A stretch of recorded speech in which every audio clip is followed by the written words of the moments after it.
Dumbledore's deluminator in Harry Potter is way more powerful than you think, and I can prove it. Stick with me. In Deathly Hallows, after Ron abandons Harry and Hermione, he immediately regrets his decision, but has no way of rediscovering their location. Until like a month later, when one of them finally says his name out loud, at which point he can hear their entire conversation coming out of the deluminator. At that point, he can click the deluminator, release a ball of light, which will enter his body near his heart, and then he can apparate, and the light will bring him to their location. This is a really powerful effect, but also really unique. The deluminator will only activate if the people or person you love says your name out loud. But I think it also goes a step further. I think it specifically has to be whoever your heart most desires. Like Ron obviously loves the rest of his family as well, but his mom or dad or Fred and George or Ginny saying his name wouldn't have activated the deluminator. It had to be Harry or Hermione.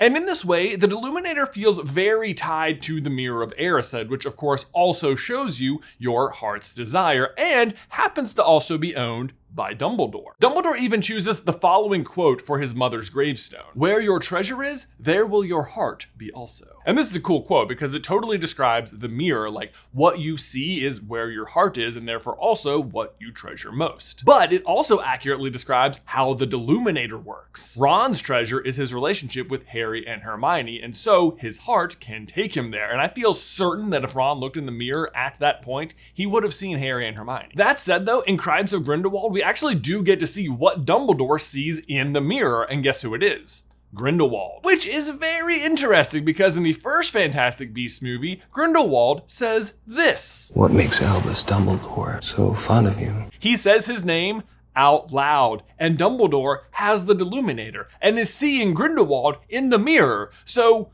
shouldn't Dumbledore be able to hear the rest of that conversation? Shouldn't he hear Grindelwald ask Newt why Dumbledore is so interested in him? Yeah, he should. And in fact, he actually goes on to answer that exact question to Newt's face one movie later. "Do you know why I admire you, Newt?" Dumbledore can use the deluminator to spy on Grindelwald anytime Grindelwald says his name out loud.